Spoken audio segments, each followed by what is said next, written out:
নমস্কাৰ, সুখী মনৰ ঠিকনালৈ মই চয়নিকাই আপোনালোকক স্বাগতম জনাইছোঁ। ভাৰতৰ অতি জনপ্ৰিয় খেলুৱৈ মহেন্দ্ৰ সিং ধোনীয়ে ইতিমধ্যে আন্তঃৰাষ্ট্ৰীয় ক্ৰিকেটৰ পৰা অৱসৰ গ্ৰহণ কৰিছে। ক্ৰিকেট ভালপোৱা প্ৰতিগৰাকী দৰ্শকৰ মাজত MS ধোনী কেপ্টেইন কুল হিচাপে পৰিচিত আছিল। কঠিনতকৈ কঠিন সময়তো খেলপথাৰৰ সকলো সমস্যা ধোনীয়ে হাঁহিমুখে আৰু শান্তভাৱে সমাধান কৰিছিল। জীৱনৰ প্ৰতি থকা ইতিবাচক দৃষ্টিভংগীৰ বাবে মহেন্দ্ৰ সিং ধোনী সকলোৰে অতি প্ৰিয়। এই ভিডিঅ'টিৰ জৰিয়তে জীৱন সম্পৰ্কে MS ধোনীয়ে আগবঢ়োৱা কেইটামান বিশেষ উক্তি আপোনালোকলৈ লৈ আহিছোঁ। আপোনাৰ যদি সপোন নাথাকে, আপুনি নিজকে কেতিয়াও আগলৈ ঠেলিব নোৱাৰে। নীৰৱে পদক্ষেপ গ্ৰহণ কৰক। কোনো সিংহই কোলাহলৰ মাজত আক্ৰমণ নকৰে।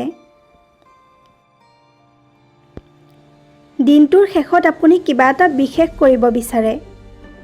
বহু লোকে 50ৰ পৰা 100 কোটি টকা উপাৰ্জন কৰে, কিন্তু যিয়ে আপোনাৰ মা-দেউতাক আনন্দ দিয়ে সেয়াই সুনাম। অন্য এজনতকৈ বেছি ভাল হ'ব খোজাটো মোৰ লক্ষ্য নহয়। মোৰ লক্ষ্য নিজৰেই পূৰ্বৰ ৰূপতকৈ শ্ৰেয় হোৱাটো। শিকা আৰু একে ভুলৰেই পুনৰাবৃত্তি নকৰাটো বৰ জৰুৰী। যি হ'বলগীয়া আছিল সেয়া হৈ গৈছে। নেতৃত্ব এনে গুণ যিয়ে দৃষ্টিভংগীক বাস্তৱলৈ পৰিণত কৰে। মহেন্দ্ৰ সিং ধোনীয়ে বিভিন্ন অনুষ্ঠানত কোৱা এই কথাকেইটিৰ দ্বাৰা মই যথেষ্ট মটিভেট হওঁ। আশা কৰোঁ আপুনিও মটিভেট হ'ব। যদি ভিডিঅ'টি চাই ভাল পাইছে তেন্তে এটি লাইক কৰিব।